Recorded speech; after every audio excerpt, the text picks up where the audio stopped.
প্রিয় দেশবাসী, আজকে অত্যন্ত বেদনা ভারাক্রান্ত মন নিয়ে আপনাদের সামনে উপস্থিত হয়েছি। অত্যন্ত পরিতাপের বিষয় হলো কিছু মহল অনাকাঙ্ক্ষিত উচ্চাবিলাস চরিতার্থ করার সুযোগ নিয়ে সন্ত্রাসী কর্মকাণ্ডে লিপ্ত হয়। এর ফলে যে সকল ঘটনা ঘটেছে তা খুবই বেদনাদায়ক ও দুঃখজনক। পরিবারের সদস্যদের প্রতি গভীর সমবেদনা জানাচ্ছি। আমি প্রতিটি হত্যাকাণ্ডের নিন্দা জানাই।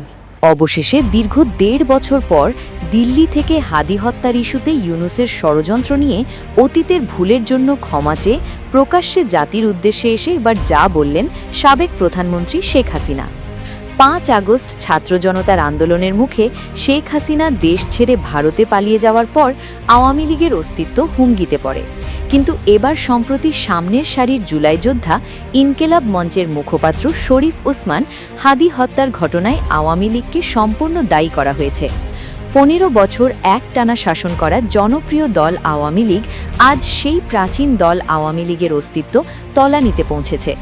কোনো ওয়ারেন্ট ছাড়াই সারা দেশে গণহারে গ্রেফতার করা হচ্ছে নিরীহ আওয়ামী লীগের নেতাকর্মীদের। তাই এসব ষড়যন্ত্র ও নানা প্রতিকূলতার মধ্য দিয়ে দিল্লি থেকে হাদি হত্যার ইস্যুতে জাতির উদ্দেশ্যে এবার যা বললেন শেখ হাসিনা, তিনি বলেন, প্রিয় দেশবাসী, আজকে অত্যন্ত ভারাক্রান্ত মন নিয়ে আপনাদের মাঝে হাজির হয়েছি।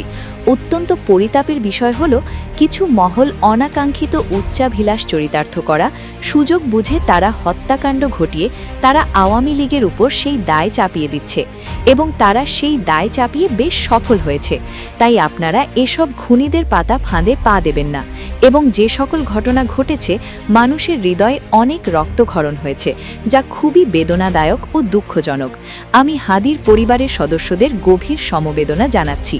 আমি তীব্রভাবে নিন্দা জানাচ্ছি যারা এই হত্যাকাণ্ড ঘটিয়েছে। আমি সেই হত্যাকাণ্ডের সুষ্ঠু ও ন্যায় বিচারের সাথে নিরপেক্ষভাবে তদন্তের জন্য আমি জাতিসংঘের কাছে আবেদন করেছি। তাই দেশবাসীকে বলবো, আপনারা এসব বাতা ফাঁদে পা দেবেন না।